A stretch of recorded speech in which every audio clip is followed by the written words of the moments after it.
Bismillahirrahmanirrahim. Assalamualaikum warahmatullahi wabarakatuh. Alhamdulillahi wa kafa.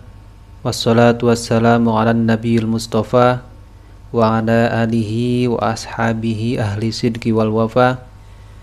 Yang terhormat Bapak Ketua DKM Pak Ustadz Sutarno beserta jajaran pengurus Masjid Ar-Rahman, ada Pak Ustadz Maskuri, Pak Ustadz Muhammad Soleh, Pak Ustadz Muhammad Isra'i, Pak Ustadz Muhammadun, dan di sini juga ada Bapak RT 02, Pak Ustadz Ahmad Madun. Mohon izin sebentar, saya ingin sedikit sharing mengenai keutamaan bulan Sya'ban. Padahal hadis atau dalil-dalil mengenai keutamaan bulan Sya'ban ini sudah disampaikan di atas mimbar pada khutbah Jumat kemarin kan oleh Pak Ustadz Muhammad Soleh.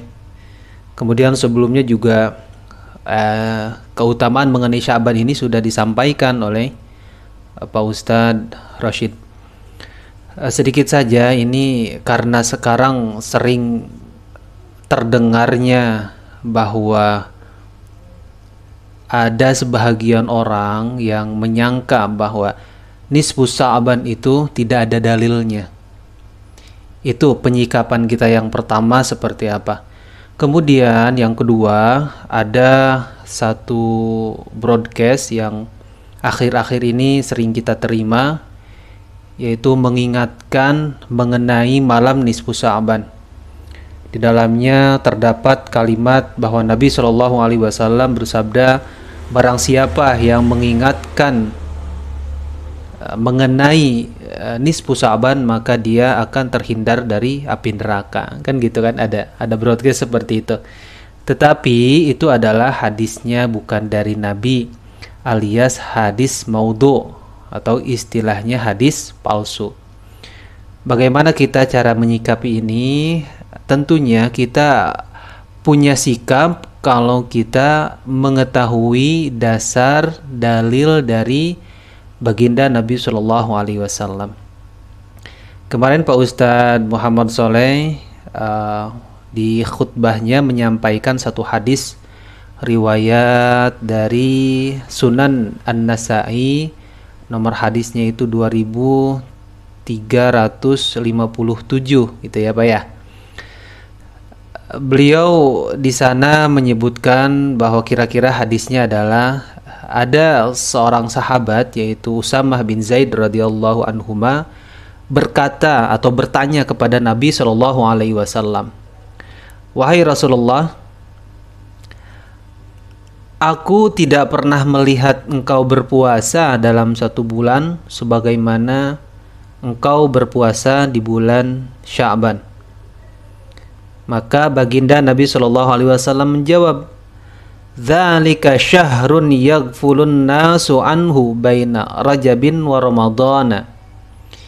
Bulan itu adalah bulan yang sering dilalaikan oleh manusia, yang mana letaknya antara bulan Rajab dan bulan Ramadan. Wa huwa syahrun turfa'u fihil a'malu ila rabbil alamin. Yang mana bulan ini adalah bulan waktu-waktunya diangkat segala amal perbuatan manusia kepada Rabb semesta alam, yaitu Allah Subhanahu wa ta'ala. Lanjut kata Nabi, fa uhibbu ayyurfa amali wa ana shaimun. Dan aku sangat senang apabila amalku diangkat aku sedang dalam keadaan puasa. Nah, itu kita pahami dulu hadis itu. Hadis ini memang umum, artinya ini menandakan keutamaan bulan Sya'ban. Bahwa dalam bulan ini amal-amalan kita seluruhnya dari 1 tahun ke belakang sampai kita bertemu lagi dengan bulan Sya'ban ini diangkat untuk dilaporkan oleh malaikat pencatat amal kepada Allah Subhanahu wa ta'ala. Bahwa amal-amal umat manusia itu ada yang diangkatnya harian, bahkan sehari sampai 3 kali. Ada yang diangkatnya itu pekanan, bahkan satu pekan itu bisa sampai 2 kali pelaporan amal kita oleh malaikat. Kemudian ada yang 1 tahun sekali. Nah ini 1 tahun sekali itu adalah waktunya bulan Sya'ban. Jadi laporan amal kita keseluruhan secara global oleh malaikat pencatat amal dilaporkan kepada Allah. Kalau yang hariannya kan kita tahu bahwa malaikat pagi yaitu subuh, setelah sholat subuh malaikat melaporkan amal-amalan kita kepada Allah. Kemudian setelah beres asar kan sorenya. Kemudian satu riwayat lagi bahwa ketika matahari tergelincir, yaitu ketika waktu zuhur, maka kita disunnahkan untuk sholat qobliyah 4 rakaat. Nah itu adalah waktu-waktunya diangkat amalan kita. Kalau minggu atau kalau pekanan itu kan biasanya hari Senin dan hari Kamis kan, makanya Nabi Shallallahu Alaihi Wasallam puasa di hari itu. Nah ini tahunan bahwa amalan-amalan kita diserahkan keseluruhannya oleh para malaikat yang bertugas untuk mencatat amal kita. Dan Nabi Shallallahu Alaihi Wasallam sangat senang ketika amal-amalan Nabi Shallallahu Alaihi Wasallam diangkat kepada Allah Subhanahu Wa Taala, maka beliau sedang melakukan amal soleh. Dan amal soleh yang mencakup keseluruhan ibadah lainnya itu adalah puasa. Karena puasa di sini adalah mencakup ibadah yang lainnya kan kita. Bolehkah kita baca Quran, memperbanyak baca Quran di bulan Sya'ban? Ya boleh. Salat boleh. Apalagi sedekah boleh. Apapun itu jenis amal soleh yang kita lakukan itu tidak terlarang dilakukan di bulan Sya'ban. Karena bulan inilah bulan kita untuk memperbanyak amal. Karena amal kita yang ini akan diangkat dan dilaporkan kepada Allah Subhanahu wa taala. Itu dulu yang harus kita pahami. Baik, sekarang pertanyaannya adalah bagaimana dengan malam nisfu Sya'ban? Atau yang biasa kita lakukan ada perayaan malam nisfu Sya'ban. Mana dalilnya? Dalilnya ada. Bahkan di 2 kitab induk hadis, yang pertama di Musnad Imam Ahmad. Ya, coba kita lihat dulu atau kita perhatikan dulu teks hadisnya. Ini di dalam Musnad Imam Ahmad, nanti bisa dicek. Nomor hadisnya itu 6353 dari Abdullah bin Amr bin As radhiyallahu anhuma. Mendengar Rasulullah Shallallahu alaihi wasallam bersabda, kata Nabi, yattali'ullahu azza wa jalla ila khalqihi lailatan nisbi min sya'bana, bahwa Allah Subhanahu wa taala memperhatikan kepada makhluknya pada malam nisfu Sya'ban.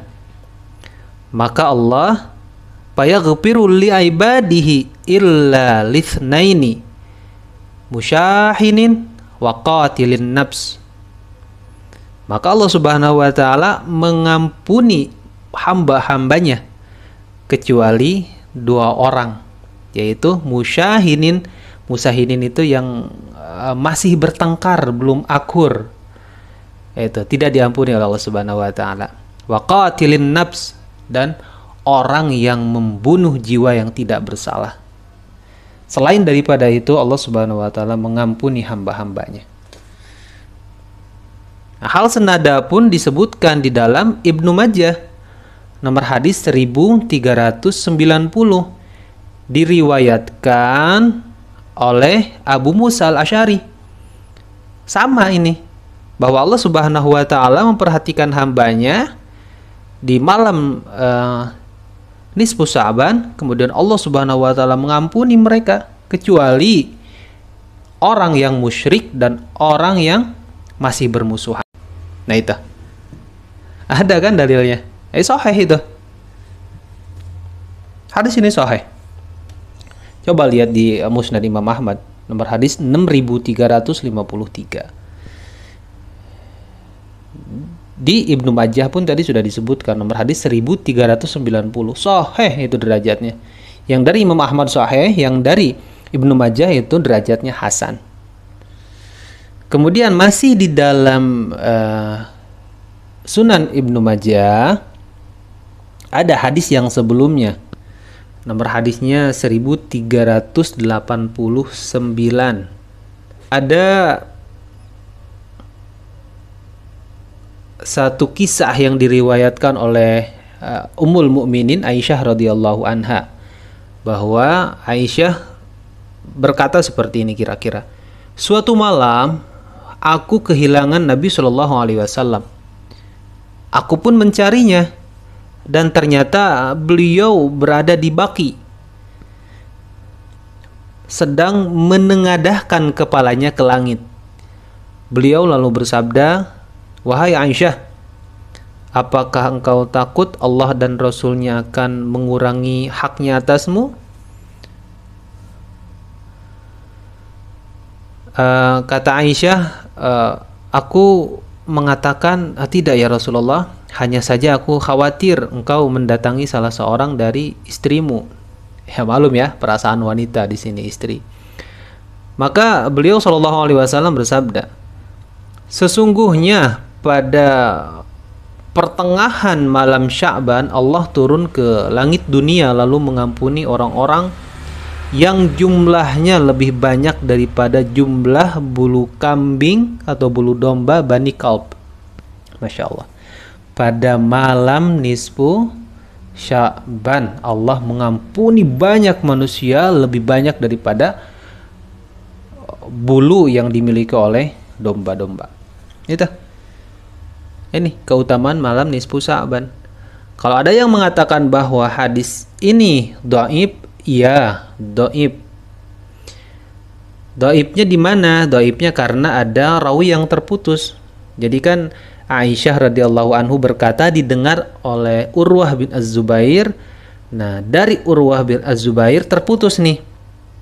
Jadi tiba-tiba diriwayatkan oleh Yahya bin Abi Katsir. Jadi ada antara Yahya bin Abi Katsir dan Urwah bin Az-Zubair ada rawi yang terputus di sini. Makanya derajat dari hadis ini dhaifnya di sana. Baik, satu lagi nih sekarang hadisnya. Ya, kita perhatikan dulu hadis dari sebelum hadis ini. Ini kan hadisnya 1389. Hadis yang sebelumnya nomor hadis 1388 masih dalam Ibnu Majah. Dari Ali bin Abi Thalib radhiyallahu anhu berkata, Ali bin Abi Thalib, bahwa Rasulullah Shallallahu alaihi wasallam bersabda, kata baginda Rasul, apabila malam nisfu Sya'ban maka salatlah di malam harinya dan berpuasalah di siang harinya. Sesungguhnya Allah Subhanahu wa taala turun ke langit bumi nih pada saat itu ketika matahari terbenam.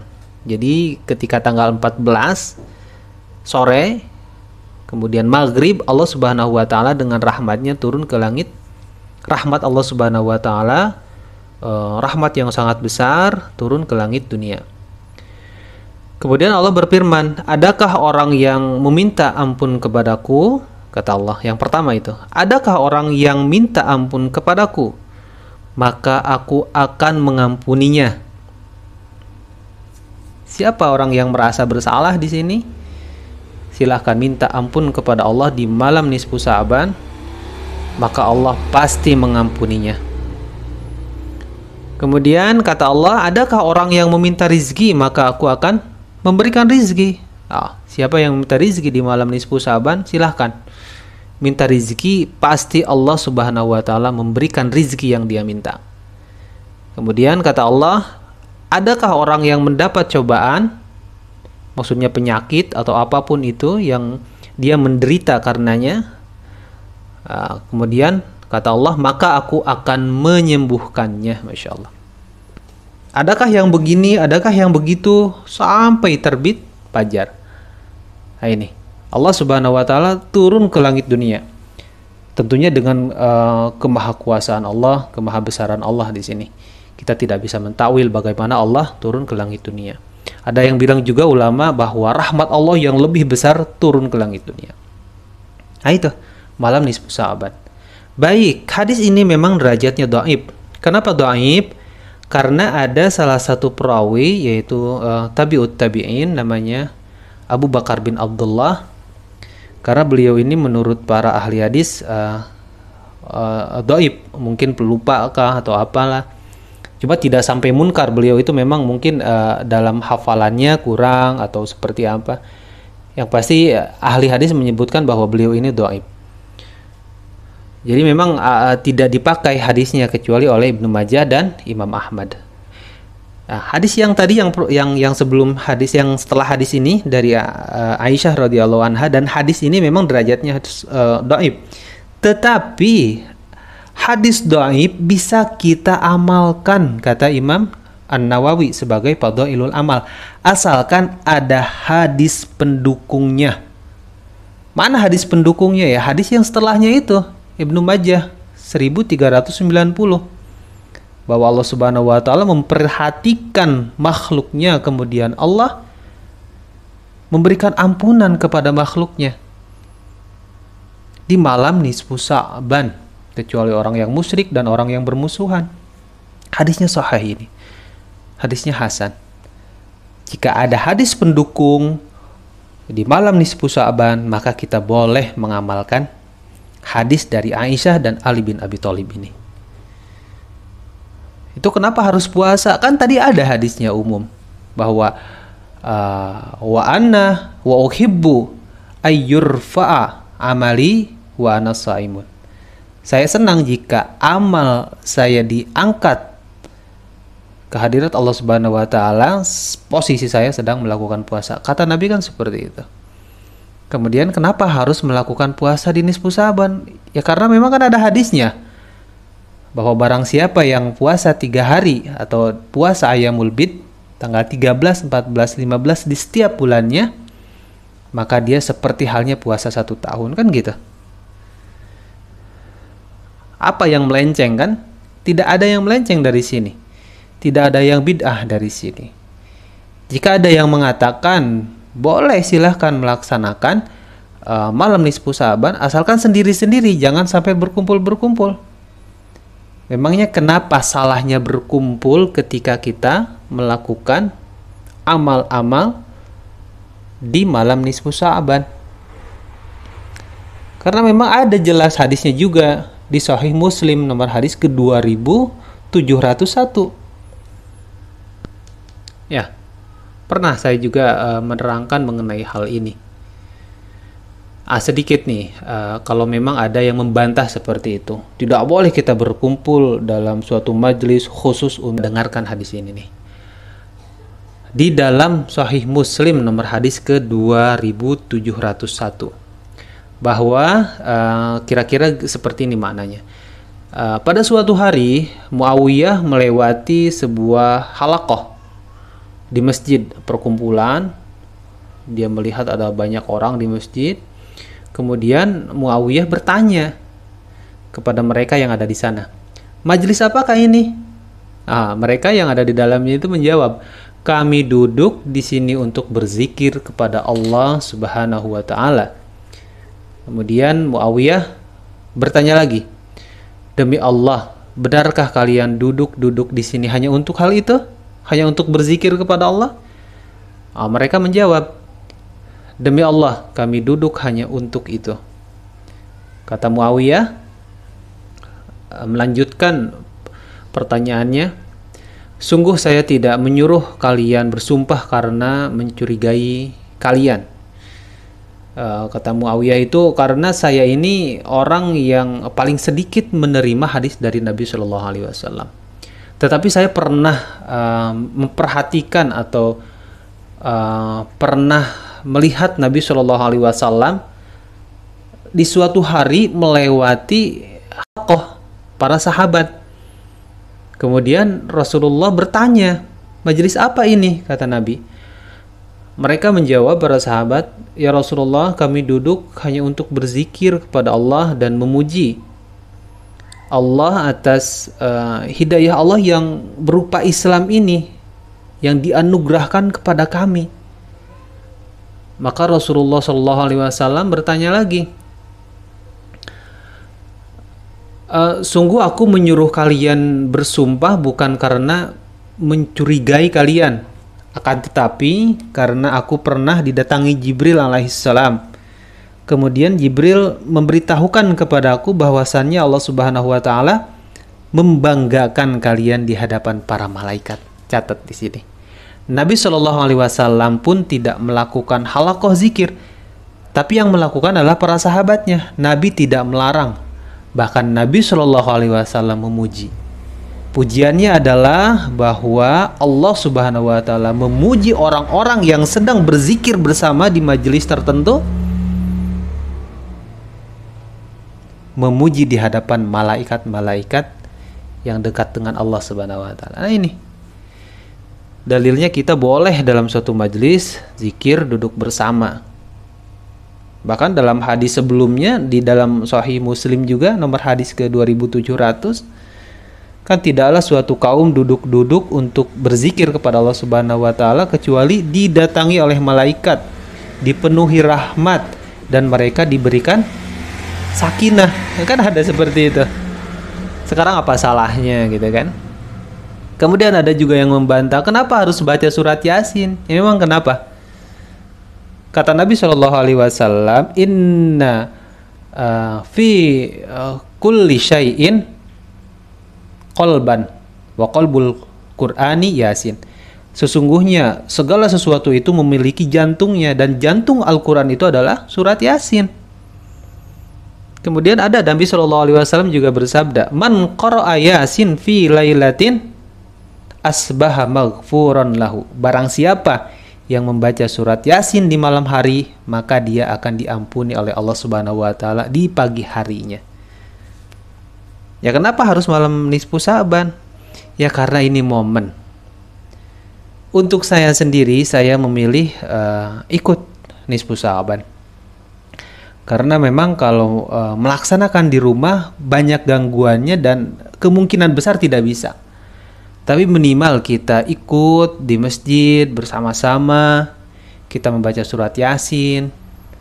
Ya insya Allah kita pun pasti membacanya kan gitu kalau sama-sama. Kalau di rumah agak susah sendirian.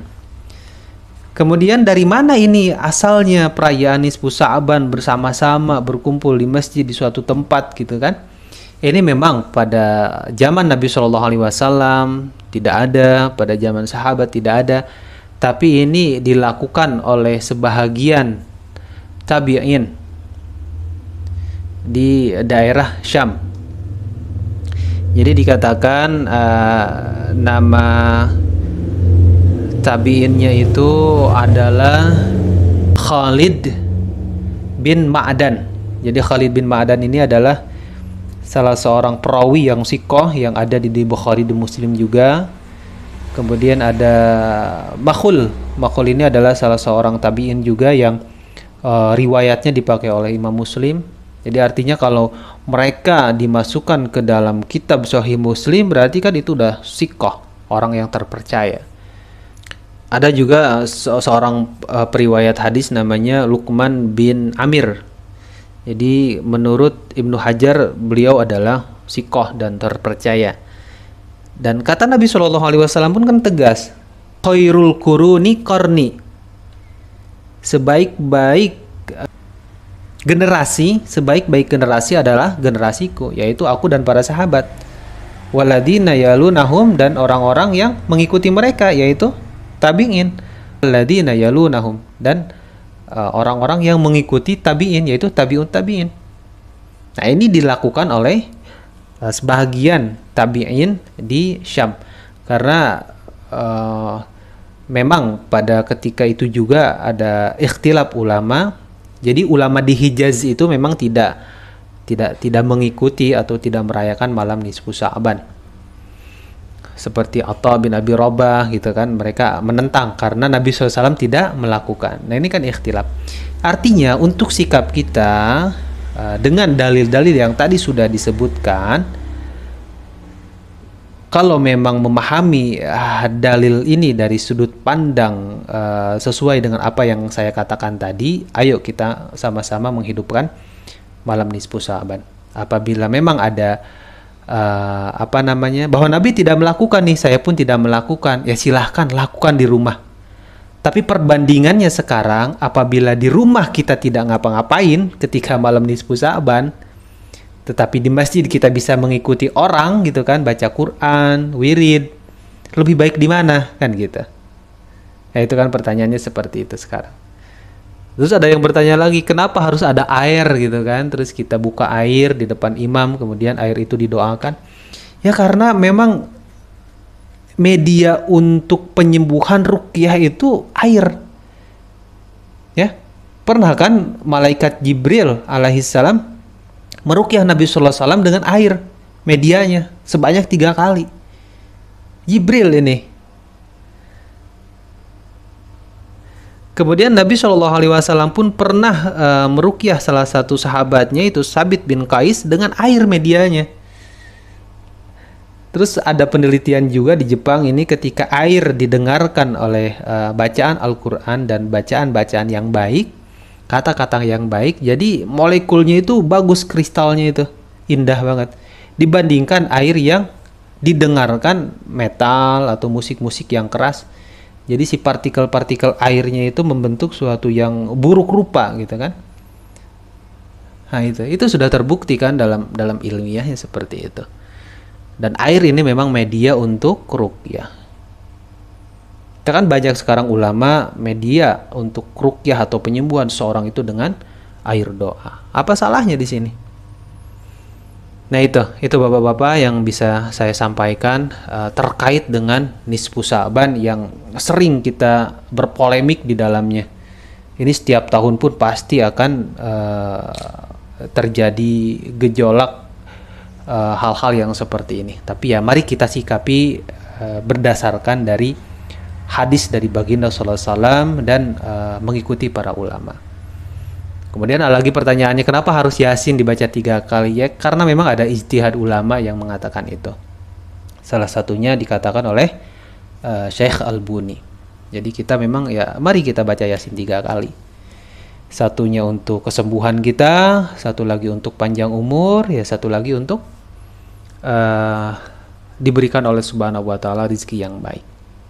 Ya sesuai dengan apa yang Allah ini kan tadi ketika Allah Subhanahu wa taala turun ke langit dunia. Itu sajalah. Kalau kita memahami hadis-hadisnya, kita tidak bisa menyalahkan orang yang melakukan nisfu Sya'ban, jangan sampai mencela orang yang tidak melakukannya. Orang yang tidak melakukannya pun ya jangan sampai mencibir juga orang yang melakukan. Ya kita yang penting adalah kita bersaudara. Persaudaraan kita di atas segala-galanya. Ini adalah hal kecil yang harus kita lalui dalam bermasyarakat, dan kita harus banyak bertoleransi kepada orang yang memang beda dengan kita. Itu saja yang bisa saya sampaikan. Usikum wa nafsi bitaqwallah. Terima kasih Bapak-bapak semua. Assalamualaikum warahmatullahi wabarakatuh.